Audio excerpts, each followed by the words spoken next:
J'ai été présidente d'honneur de Fierté Montréal et du Festival Arc-en-Ciel de Québec à l'époque. J'avais d'abord refusé cet honneur parce que je ne voulais pas représenter 2-3 tapettes avec des plumes dans le cul. Ça, c'est du Michel Blanc, ça. Colin!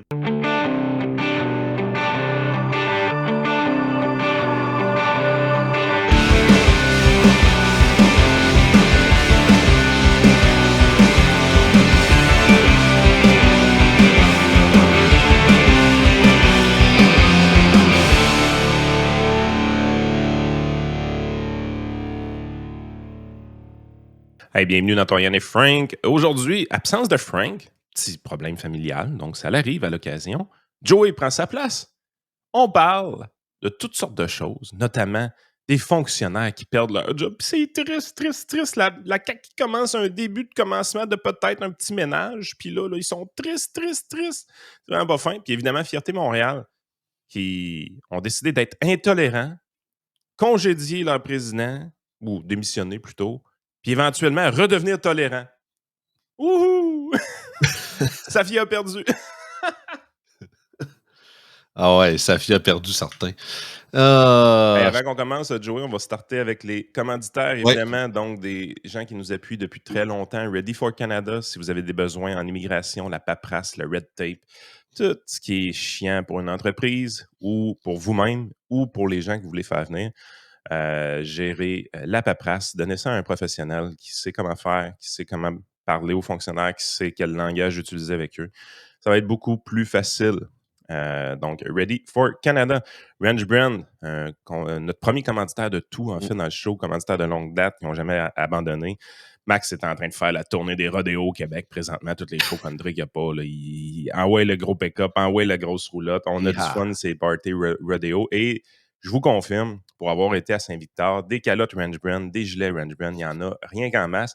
Les filles sont belles dans des t-shirts Ranch Brand, je le confirme aussi. Quand même assez intéressant. TLF Dessin, autre commanditaire de longue date de notre côté. Pour tout ce qui est dessin industriel, faites affaire avec TLF Dessin. Ils font affaire partout au Québec. Donc, TLF Dessin, une firme qu'on vous recommande pour vos dessins industriels. Yes, sir. Ouais, écoute, je sais pas si c'est lequel tu veux commencer, si c'est nécessairement... Vas-y avec Fierté Montréal. C'est ça. Cette histoire-là est croustillante, sérieusement. Moi, de voir le bacon de Safia Nolin, parce que il y a un groupe qui prône l'égalité, qui prône l'inclusion des personnes LGBT, mais ils sont aussi juifs. Ça, c'est pas fin. Nous autres, on est pro-Palestine. Donc, on veut pas les voir là. OK. Là, que Safia fasse ça, c'est comme fair enough. Là, on s'attend à ce genre de niaiserie-là de sa part.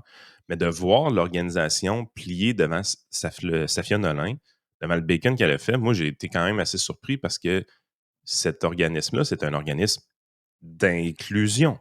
Mm-hmm. C'est un peu la grande hypocrisie de la gauche, toujours. Hein? C'est des plus grands... approuvent l'inclusion, la diversité, mais ils détestent complètement la diversité d'opinion, puis l'inclusion est sans contre-torche en bout de ligne. Fait que, non, c'est capoté. On a passé de la Safia, comme dirait Frank, la Safia-nolinisation de la Fierté Montréal à la dé-Safia-nolisation de Fierté Montréal. On l'a dit dans un autre show, mais on va le répéter. Israël, ce n'est pas un État qui est vraiment chiant pour la communauté LGBTQ, là, dans le sens que Tel Aviv, c'est une ville qui est réputée pour accueillir beaucoup de gens de cette communauté-là. 25%. Il y a une ouverture très, très, très grande de cette communauté-là. Ils sont dans un endroit, ils sont au Moyen-Orient, eux autres là. Ils sont entourés d'autocratie, puis de dictatures, puis de pays qui veulent rien savoir de ces communautés-là, mais eux autres, ils les accueillent. Et il y a beaucoup de musulmans qui vont vivre leur fierté, justement, à Tel Aviv. Fait qu'Israël, sur ce dossier-là, tu peux être contre Israël sur bien des affaires, là, sur Gaza, puis toutes ces affaires-là, mais sur le dossier de la communauté LGBTQ, je veux dire, c'est un modèle à suivre. Eux autres sont là. Non, nous autres, on est pro-Palestine. Écoute, la vie d'un homosexuel en Palestine, c'est pas chic, là. Non, ça, c'est le bout que j'ai jamais compris dans les histoires. C'est leur côté, tu sais, vu que la communauté gay, lesbienne était comme un groupe marginalisé. Donc là, vu que dans le conflit Israël-Gaza, Gaza est vu comme justement comment dire, le David contre Goliath, un peu, si on peut dire comme ça, là, le underdog, comme dirait là. Fait que parfait. Toutes les underdogs, peu importe lequel, même si c'est complètement contradictoire avec nos idées, il faut le backer. Là, c'est un peu classique dans d'une Moi, certaine c'est gauche l'affaire, aussi. c'est le paradoxe qui était le plus flagrant dans cette histoire-là, en fait. C'est ça qui faisait que ça faisait pas de sens. Puis j'en revenais pas, en fait, que les organisateurs avaient plié. Puis là, ce qu'on se rend compte, c'est que finalement, ça n'a pas été une bonne décision, ou du moins une décision qui n'a pas été acceptée tant que ça par l'organisation. Le président a démissionné. C'est ça. Fait que, Puis, pour vous montrer ils ont une idée, backtracké. c'est ça. C'est how it started, how it went. Donc, le président d'administration Ferté Montréal démissionne, donc après 5 jours plus tard. Et hier, how it ended. Fierté Montréal réinvite les membres du groupe juif exclus du défilé. Donc, c'est assez capoté parce que, tu sais, c'est drôle parce que l'article, il y a quelques jours, on a plus ou moins parlé par la suite, mais le président, monsieur Tang, je pense, Bernard Truong, Truong, en tout cas, excusez-moi si je scrape le nom de famille, là. Il dit, en gros, il dit, oh, ça n'a rien à voir, c'est pour des raisons personnelles, ça. Ouais. En plein milieu du festival, en plus, tu te dis, OK, là, ça ne marche pas. Là. Non, le gars a pris une décision de merde. Puis, tu sais, je sais pas comment ça marche, leur organisme, mais je pense pas que cette décision-là, tout le monde la supportait. Là. Non, mais la raison principale, en fait, c'est que pourquoi ils ont eu, parce qu'on parle de Safia Nolin, parce que c'est l'exemple le plus flagrant, mais c'était pas la seule. Il y avait genre plein d'organismes puis de groupes de musique moins connus, plus nichés, puis des groupes souvent très militants qui backent Fierté Montréal depuis des années, qui ont comme tout collectivement annoncé que s'il n'y a pas des gros changements ou si tu bannes pas tel groupe, on crisse notre camp, tu sais.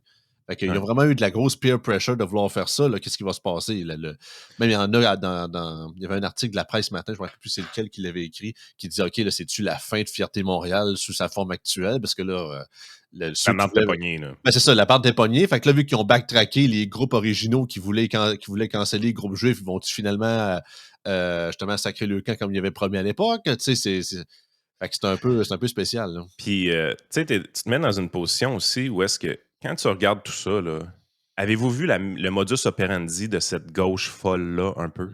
Tu sais, on voyait les articles. Moi, je comprends pas que les journalistes aient mis ça dans leur article, pour vrai, là, mais Safia Nolin refuse d'y aller à cause qu'il y a des groupes qui sont présents qui auraient tenu des propos haineux. Jusque-là, tu te dis, fair enough.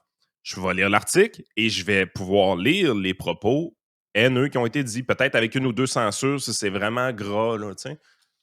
Mais finalement, quand tu lis ces articles de journal-là, il n'y a aucune citation haineuse.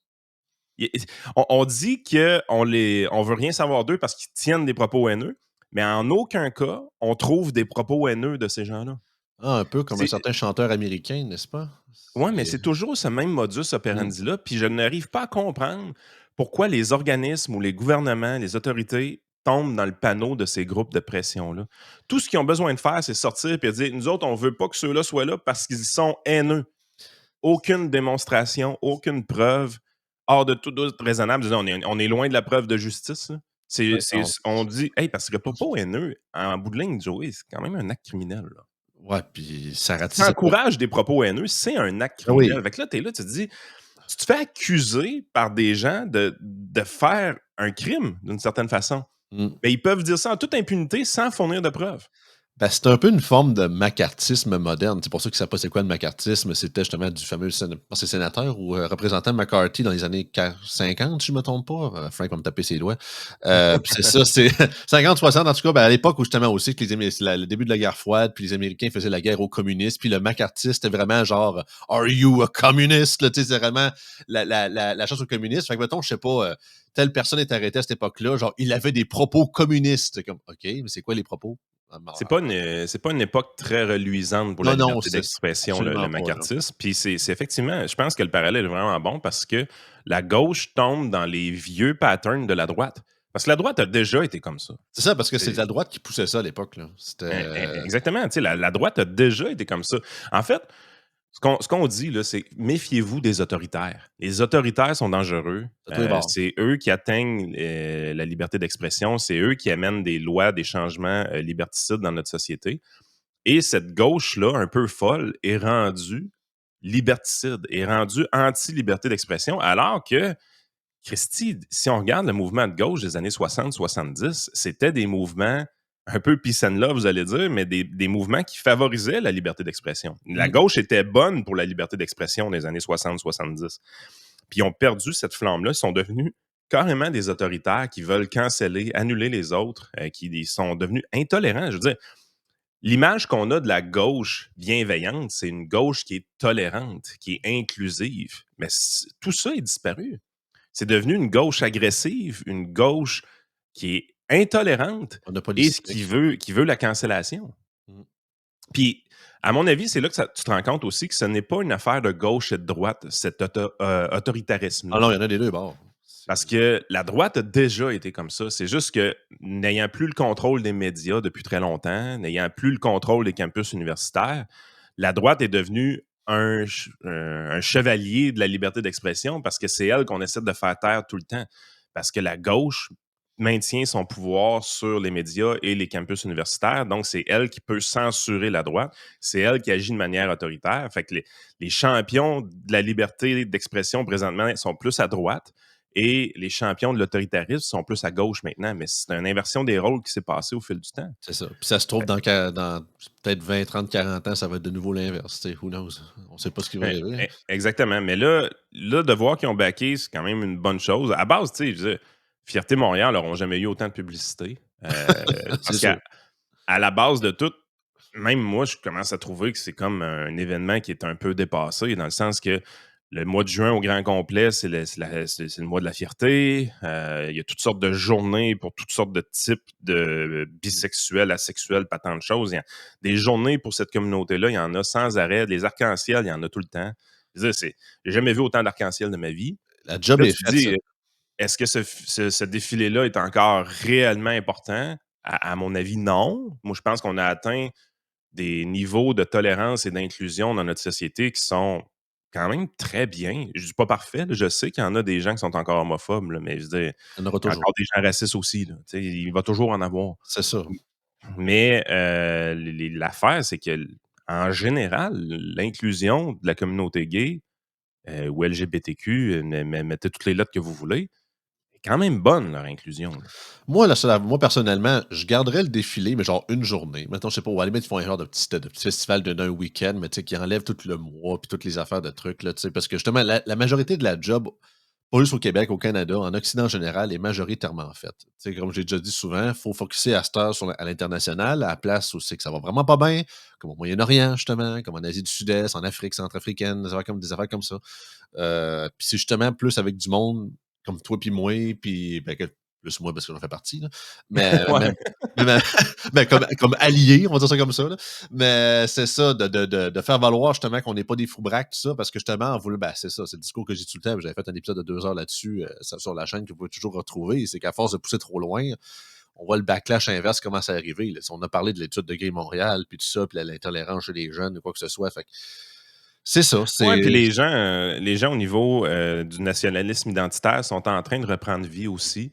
On déconfine beaucoup le discours qui est un peu favorable aux Blancs, ces affaires-là. Fait que, tu te rends compte que si tu pousses le bouchon trop loin, tu retombes dans des vieux réflexes. Puis c'est là aussi qu'on se rend compte que les idéologies politiques, il faut toujours y faire attention parce que si tu vas trop loin d'un côté ou de l'autre, tu génères un extrémisme éventuellement. La modération a bien meilleur goût, hein, comme ils disent. La recherche de l'équilibre, c'est ce qui est important tout le temps dans nos sociétés. Puis j'ai l'impression qu'à un moment donné, en 2015, en 2016 ou même en 2010, cet équilibre-là avait été atteint au niveau de la communauté gay, au niveau du racisme aussi. C'était pas parfait, mais il y avait un équilibre, ce qui faisait que c'était pas vraiment bien vu d'être contre l'immigration. C'était vraiment pas bien vu de bitcher la communauté LGBTQ. Là. C'est comme, t'es bien louche, toi, ils font rien de mal. Là. Pourquoi t'es aimes pas et tout ça? Mais là, on essaie tellement de nous rentrer dans la gorge la discrimination positive sans arrêt, puis tout le temps dans toutes les sphères de notre vie, que là, tu revois un regain de vie des gens qui ont un discours un peu plus anti-LGBT ou anti en fait, c'est surtout anti, je dirais... nationaliste. Ouais. Ça passe beaucoup mieux dans la société que ça passait il y a 7-8 ans. Donc ça, d'une certaine façon, ça commence à être un recul pour ces communautés-là. C'est de trouver cet équilibre-là, puis tu as raison. Quand tu arrives et tu te dis, si les efforts sont redéployés à l'international, on va arriver à des bien meilleurs résultats. Tu sais, je veux dire, le pire dans tout ça, c'est que ces mouvements-là se qualifient généralement de mouvements de gauche et ils commencent à tellement pousser le bouchon loin qu'ils créent des tensions avec des anciens alliés. Tu sais, je veux dire, le mouvement féministe a toujours été un mouvement Ouais. favorable à la communauté LGBTQ ou au mouvement antiraciste ou toutes ces choses-là. Mais à un moment donné, tu pousses tellement le bouchon loin pour, par exemple, les droits des trans que tu t'en es au point où ce que tu veux que des athlètes masculins viennent compétitionner contre des femmes, mais là, tu t'en prends directement à un ancien allié. Je veux dire, le mouvement féministe n'est pas d'accord avec ça. Non, c'est Là, ça. il y a un clash, le clash des titans qui s'effectue, mais c'est comme genre, les femmes, c'est plus des bonnes victimes. Fait que c'est plus grave. Tu sais. Les trans, c'est des meilleures victimes aujourd'hui. Fait que c'est correct d'aller dans cette direction-là. Fait que là, t'es là, tu dis, oh les shit, là, ça commence à être louche, votre Non, affaire. non, même un gay blanc comme moi, bon, ça date depuis un bout, là. Tu sais, ça Oh, fait. ouais, t'es passé date. T'es Ah non, passé date. vraiment, là. Mais je pense que tu sais, les réponses que j'entends beaucoup par rapport au discours que je prône à ce niveau-là, c'est que c'est majoritairement la majorité du monde me dit, nous autres, il dit le LGB, il dit, à la limite, une partie du T, il dit, on n'a pas de problème avec ça. Il dit, garde un peu comme, justement, là, peut-être on va le temps de vous le lire. Michel Blanc a fait un super bon texte en réaction avec ça, pour ceux qui la connaissent. Et il dit, moi, j'aurais un problème avec eux autres. C'est plus je dirais la deuxième partie du T, Q2+, toutes les alphabets qui sont rajoutés dans les 5-8 dernières années. Puis c'est vrai que c'est mêlant tout le non-binaire, puis c'est ça, là, les classiques. Là, Amène-le donc, le texte de Michel Blanc. Tu disais que ouais, tu l'avais vraiment apprécié. Moi, je ne l'ai pas lu. Fait qu'on va en faire bénéficier les auditeurs. Je pense que ça a été quand même assez viral aussi, ces réseaux ouais, ouais, sociaux. ouais, puis même Christian Dufault l'a partagé et tout ça. Je vais mettre ça à Ben l'écran. ça, c'est important, hein, parce que tu vois, c'est des gens qui ont toujours été publics de ce côté-là, Michel puis Christian Dufault, justement. Ils se sont exprimés ouvertement en défaveur de Fierté Montréal, puis la décision qu'ils ont prise à l'époque de retirer le groupe juif.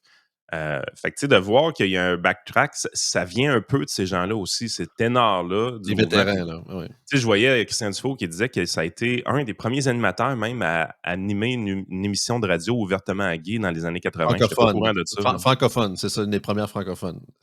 Non, ça montre à quel point on voit la déconnexion du début du mouvement et la version du mouvement aujourd'hui qui a changé, puis qui est complètement rendue, en tout cas, à une grande partie, l'ombre de ce qu'elle était à l'origine, de l'objectif originel, tu sais, d'égalité, puis de respect, puis de sécurité pour les gens comme nous, tu sais.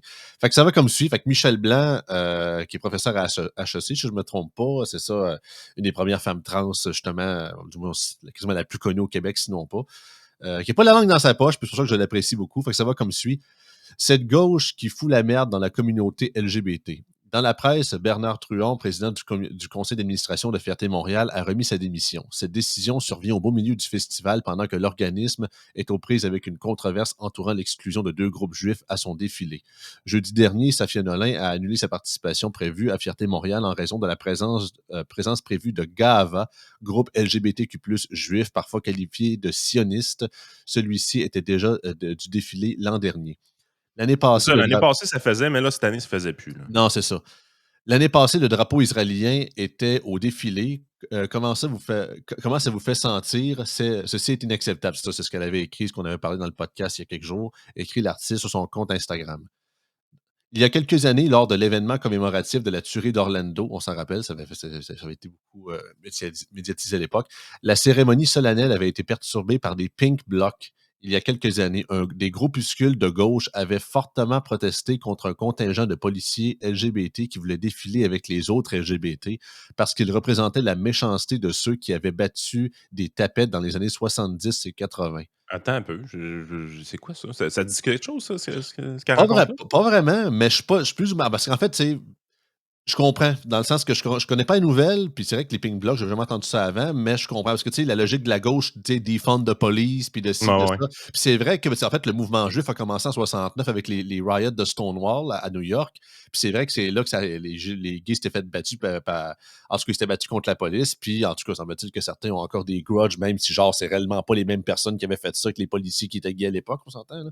Mais en tout cas, ça montre un peu le côté très victimaire de la gauche, là. L'an dernier, le défilé a été interrompu par des militants palestiniens et cette année, le CA se divise sous la pression de groupes communautaires qui veulent que les Juifs homos ne puissent pas parader avec tous parce qu'ils seraient responsables du massacre de Gaza.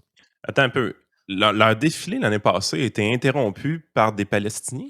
Ouais, ouais, Ben, ou des gens qui supportaient la Palestine, mais je veux dire, C'est donc ben je veux dire, c'est pas fin, ça. Je veux dire, Non, pas chacun vrai. sa cause à un moment donné. Pourquoi tu prends ta cause pour interrompre la cause de quelqu'un d'autre? Ben, Puis un allié, là, by the way, là, tu sais, je veux dire, clairement, c'est pas des groupes qui sont ennemis, mais le mouvement pro-Palestine a réellement interrompu leur défilé l'année passée. ouais, ben, je me rappelle, ça avait fait la nouvelle d'ailleurs. Puis semble-t-il, en tout cas, j'assume qu'ils ont toléré pour le moment. Là. Mais tu sais, c'est classique, là, tu sais, pour la même raison qu'il y avait du monde pro-Palestine au spectacle de Champ de Fête à Montréal. Tu dis, c'est quoi le fucking rapport? Mais ces gens-là, c'est toutes des rémoraux. Ils s'accrochent à d'autres causes pour essayer de faire donner de la visibilité à d'autres, comme certaines personnes très peu recommandables continuent de commenter nos posts en Mais, voulant mais, avoir de la mais comment ça, visibilité. Là. Fierté Montréal prend le bord de cette gang-là, d'abord? Je veux dire, ils se sont fait interrompre leur défilé l'année passée par ces crottés-là. That's the question. Mais je veux dire, tu devrais être choqué qu'ils aient fait ça l'année passée, puis si tu prends leur base cette année, c'est donc bien weird, ça. Ça montre la déconnexion de ce mouvement-là, puis qui nous représente de moins en moins. En tout cas, on peut dire quasiment plus. Ce n'est pas assez de traiter les non-LGBT de cisgenre, d'inventer une nouvelle grammaire qui se voudrait inclusive en excluant ceux qui ne sont pas d'accord de se faire des safe spaces duquel on évacue les non-conformes à l'idéologie gauchiste intersectionnelle de gradation de la discrimination en fonction de l'orientation, de l'identité, de la race et des capacités physiques. Ainsi donc, une noire, lesbienne, trans et handicapée devrait être plus souffrante qu'un homme blanc hétéro en parfaite forme physique même s'il est atteint d'une maladie mentale, polytoxicomane et sans domicile. Et si vous n'êtes pas d'accord, on va vous canceller publiquement et détruire votre réputation. Si vous trouvez indécent qu'on caricature en excès la sexualité de la femme en en faisant une icône drague pour les petits-enfants, vous êtes un fasciste de la pire espèce. Encore plus si vous avez le malheur de faire partie de cette communauté qui prône l'inclusion, c'est-à-dire la communauté LGBT, avec toutes les autres lettres et quelques chiffres de l'alphabet. Michel, tu es du même bord que moi. Moi, tout, j'aurais arrêté ça LGBT, ça aurait été en masse. J'ai été présidente, Michel Blanc. J'ai été présidente d'honneur de Fierté Montréal et du Festival Arc-en-Ciel de Québec à l'époque. J'avais d'abord refusé cet honneur parce que je ne voulais pas représenter 2-3 tapettes avec des plumes dans le cul. Ça, c'est du Michel Blanc, ça. Caroline! C'est du Michel Blanc. Hey, excuse, je peux pas écrire ça, là. Non, moi, j'ai pas le droit d'écrire ça, là. Même je pense que tu auras de la misère à le lire, Frank Yann. C'est juste moi qui ai le droit de lire ça. Mais regarde, ça, c'est bon, ça.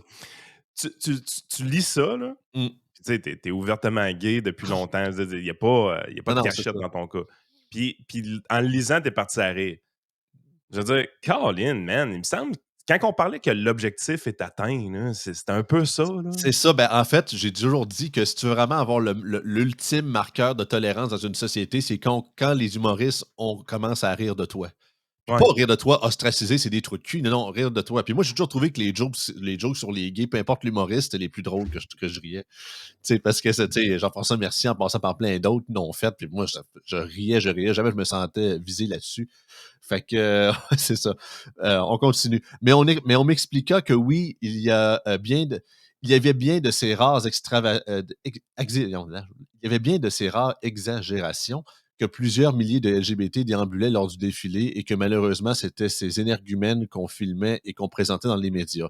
On me souligna aussi que la journée du samedi, plusieurs centaines de groupes communautaires aidaient les LGBT lors de la journée communautaire du samedi sans qu'aucun média ne s'y intéresse. En outre, lors de la Cari Fiesta, plusieurs participantes avaient des plumes et personne ne s'en offusquait, mais si c'était des gays, là, c'était le drame. J'ai alors accepté ces honneurs. 15 ans plus tard, mon nom est toujours là, mais les nombreuses photos de ma présence ont disparu et je ne suis plus jamais l'une des nombreuses invitées de l'événement. Je comprends. OK, un peu. Dans le fond, ils ont essayé d'effacer sa présence. Semblerait-il. Ah, ouais. C'est capoté, pareil. Hein? Parce que, on s'en rappelle, Michel Blanc s'était présenté pour le PQ il y a plusieurs années. Je pense que c'était en 2018, je crois, avec Jean-François Lisée, si je ne me trompe pas. Tu sais, le PQ, quand franchement, le PQ est à droite, là, tu sais, pour les gens de gauche sur les lots génies, là, tu sais. Ouais, c'est ça, parce que c'est beaucoup des QS dans ces mouvements-là. C'est ça, on s'entend. Fait qu'on voit un peu Malgré que ça a plus l'air d'être un problème, hein, la nouvelle recrue du PQ va être une QS. Ouais, c'est très de centre-droit, hein, c'est surprenant. Le charme continue. Je vais essayer de retrouver ce que je t'ai rendu. C'est ça. Je ne suis plus jamais ça, je suis arrivé ici. Je comprends être la mauvaise transe depuis que je me suis présenté pour le méchant PQ. Ben, ça tombe bien, j'avais même pas lu, puis c'est peut-être pour ça. Plutôt que le gentil Québec solidaire, et depuis, je ne me gêne pas pour soulever l'irrationalité de l'idéologie inclusive qui ne cherche qu'à inclure ceux qui sont conformes à l'idéologie et à culpabiliser ceux qui oseraient soulever des questions. Il reste un paragraphe, c'est pas très long. Que tu sois juif, policier, palestinien, sans-abri ou baron d'entreprise, si tu es LGBT, tu devrais avoir le droit et le goût de participer à la fierté d'être qui tu es. Cette fierté devrait aussi susciter la fierté des spectateurs qui iront voir le défilé, et même si on est couvert à l'exubérance et à la créativité des scènes de nudité de personnes avec des masques de chiens en cuir et tirés en laisse avec des fesses à l'air ne font probablement pas partie de ce que l'on devrait mettre en évidence lors de ce genre de défilé qui attire aussi des enfants. Bref, lors de mon bref passage à la fierté, je disais que le monde irait mieux si les gays se pognaient moins le cul dans le village et s'ils se prenaient par la, Attends, je vais le relire parce que c'est drôle. Le monde irait mieux si les gays se pognaient moins le cul dans le village et s'ils se prenaient par la main à la grandeur du Québec. Mais je dois avouer que je comprends maintenant les gays de week-end qui font semblant d'être hétéros toute la semaine et qui, le week-end venu, sont très gays dans le village. Ils n'ont probablement pas envie d'être associés à cette gauche LGBT qui semble faire tout en son pouvoir pour faire reculer notre acceptation et nos droits communs. Ouais, en fait, c'est le bon message, je pense. Ben oui, c'est le bon message. Parce que, écoute, les Fierté Montréal, c'est dans la même mouvance que probablement ce qui se passe à Toronto, la Proud, puis Vancouver. On a vu Carney, je pense que c'était à Vancouver, les photos qui ont sorti du gars, les fesses à l'air, puis les photos de masques de chien, comme qu'elle disait. La fameuse pilule bleue, là, de fin. Ouais, c'est ça, mais ces photos-là ont fait le tour. Là. Ouais. Puis quand tu regardes ces deux photos-là, puis pourquoi ça fait le tour? Ben, c'est parce que Carney est sa photo. Tu sais, je veux dire, faut que les politiciens aient conscience aussi de leur environnement puis que l'impact qu'ils vont avoir. Tu es le premier ministre du Canada, tu vas prendre une photo, tu as des chances que la photo devienne virale. Est-ce qu'on veut vraiment que ce soit ces deux photos-là qui circulent partout sur le web? Tu sais, je veux dire, est-ce que c'est ça la fierté? Ça devrait plus être. Moi, je le crois pas, là. Ça devrait plus être Je ça. crois. Il y a une origine derrière ça. Il y a une origine de l'hypersexualisation de la parade de la fierté gay dans le temps, que c'était vraiment des années 70, 80, tout ça. Mais aujourd'hui, ça vaut pas la peine. Là. On voit clairement que c'est rendu plus. Ça donne plus d'effets négatifs que d'effets positifs. Tu peux, je comprends, là, c'est relais l'orientation sexuelle, fair enough, là, mais on n'est plus à l'époque où c'est que tout le monde nous traite avec fac dans la rue, puis de tapette, puis justement, tu te reprenais cette insulte-là comme badge d'honneur, puis on faisait exprès d'être plus dépravé juste pour les envoyer chier. Au contraire, tout le monde nous accepte à cette heure et cette, ou quasiment tout le monde. Ouais. Vous faites l'effet inverse rendu là. Je comprends que ça a resté dans le temps, puis c'est comme rendu une tradition, là. Mais maintenant, pas toutes les traditions sont bonnes. Les temps changent. Ben, c'est ça. Mais je pense que c'est la leçon à retenir. C'est quand comme organisme de pression, tu accomplis tes objectifs, tu devrais être content, tu devrais être fier. Puis après ça, tu devrais être capable de move on, de trouver une cause parce qu'il y en reste des choses à faire pour les gays et le mouvement LGBT. Mais je veux dire, c'est peut-être au niveau de certaines communautés culturelles au Québec, mais c'est beaucoup à l'international le chemin à parcourir. C'est tout le temps un peu le principe du 80-20. Dans la vie, tu vas réussir à atteindre 80% de l'objectif avec 20% d'effort à peu près dans tout ce que tu fais. C'est la réalité. Il s'agit d'avoir le courage de partir la machine, mais avec 20% d'effort, tu vas atteindre le 80% assez vite d'habitude. Par contre, le dernier 20% qui reste, c'est lui qui va te demander 80% des efforts. Puis même dans plusieurs situations, surtout au niveau social, tu n'atteindras jamais 100%. Fait que là, c'est comme si le mouvement avait atteint dans les années 70, 80 et 90, le fameux 80%, ils l'ont atteint. Mais là, on essaie de monter à 82, puis 83, puis 84. Probablement est-ce qu'on a réussi au milieu des années 2000. Mais là, on pousse tellement fort, puis on met tellement d'énergie pour essayer de se rendre à 100%. Puis on frappe de la gravelle, puis on pédale dans le beurre un peu, puis c'est vraiment difficile. Puis même des fois, il y a des régressions. Je pense qu'il y a des régressions pour vrai. C'est indéniable. Juste parce qu'on essaie de se rendre à 100%. Puis là, ça demande beaucoup d'efforts, puis beaucoup de visibilité, puis beaucoup d'effets de toge, puis de spectacles. De financement public. De financement public. Ça, c'est la grosse affaire, by the way. Ça, c'est la grosse affaire. C'est Ben qu'il y a oui! beaucoup de gens que les jobs en dépendent de ça. Exactement. Puis ça, c'est le bug. Puis à un moment donné, comme société, je comprends plus pourquoi on paye pour ça. On finance encore la Fédération des femmes du Québec avec les taxes et les impôts du monde. Je veux dire, ça pue de rapport. Ben oui, Gris-Montréal. Exactement. Ces organismes-là devraient être définancés. Pas parce qu'on vit dans un monde où est-ce que les hétéros devraient dominer. On devrait les définancer parce que l'objectif a été atteint. C'est ça. Puis Il n'a pas été atteint à 100%, mais suffisamment haut pour dire que le financement public n'est plus nécessaire. C'est ça. Il devrait rester là sur une forme plus réduite, parce qu'il faut toujours garder un œil vigilant. C'est fair enough. Mais justement, comme tu disais, s'adapter à la réelle situation. Quand la bataille est finie, ben justement, tu ne gardes pas ton armée là juste pour le fun. Tu laisses une couple de soldats puis tu continues ailleurs. Tu t'en vas à une autre place avec le combat, le sweat. Oui, parce que je pense qu'il va toujours avoir... je veux dire, il y a quand même beaucoup d'immigration au Canada puis au Québec. Oui. Donc, il va toujours avoir une importance à ces groupes-là. Il va avoir de la prévention à faire dans certaines communautés, tout ça. Mais je veux dire, pour la population locale qui est en place depuis des années, je veux dire, c'est atteint. Là. Vous êtes correct.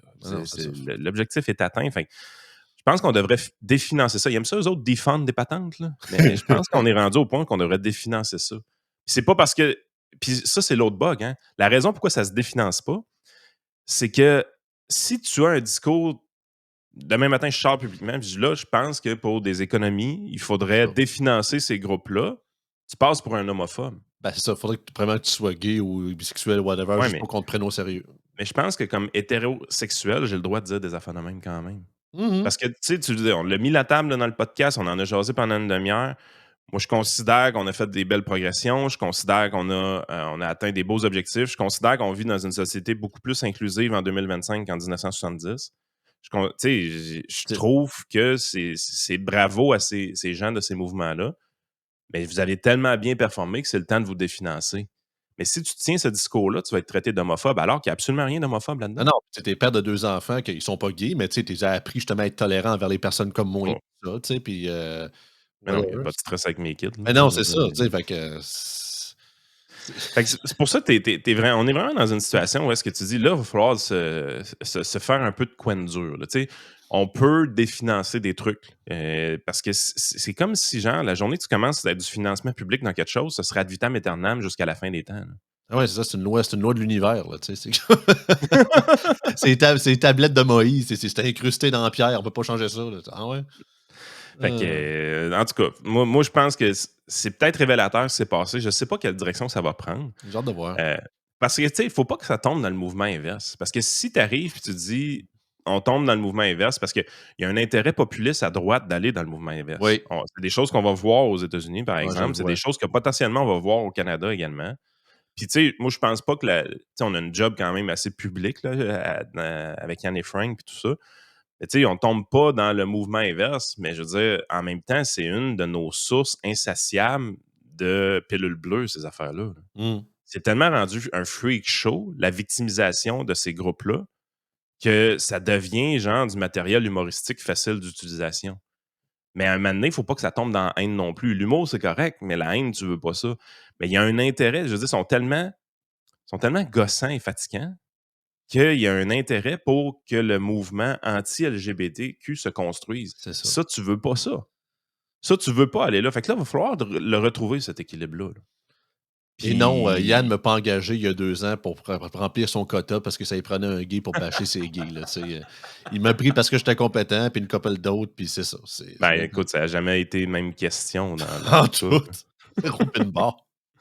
Hey, c'était ça pour le show gratuit d'aujourd'hui, OK? On continue sur Patreon. À chaque jour, c'est ça. Hein? Vous avez 1h10, 1h20 de contenu supplémentaire. Vous l'avez sur patreon.com/isénéchal. C'est probablement le moyen le plus facile d'accéder à tous nos contenus supplémentaires, même si votre niveau VIP va vous donner accès à d'autres trucs qu'on achète carrément pour vous. Des podcasts exclusifs de Roxane la Banane, des parties bonus de Marie et Pat.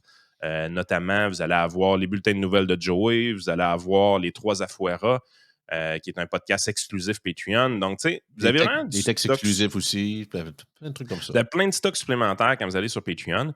Mais si vous n'aimez pas Patreon, vous n'aimez pas l'application, vous pouvez aussi vous abonner sur YouTube. Sur YouTube, on va publier les parties bonus exclusives aux membres YouTube. On en a une vingtaine présentement des membres YouTube qui ont payé pour ça. Même chose sur Spotify. Si vous nous écoutez sur Spotify, il y a possibilité d'acheter les parties bonus sur Spotify également. Ça aussi, on a une trentaine de membres de ce côté-là. Mais sur Patreon, c'est là que la majorité de nos membres sont. On est rendu même en haut de 2600 membres sur Patreon. Si vous voulez rejoindre la communauté Yann et Frank, on pourrait-tu avoir une subvention pour ça? On est quand même une communauté, nous autres. Commence pas, Brian. Venez nous rejoindre sur patreon.com. Non, on n'a pas besoin de financement public parce que les gens nous aident à financer nos activités et à avoir des employés à temps plein pour faire nos podcasts. On se revoit de l'autre côté de la clôture.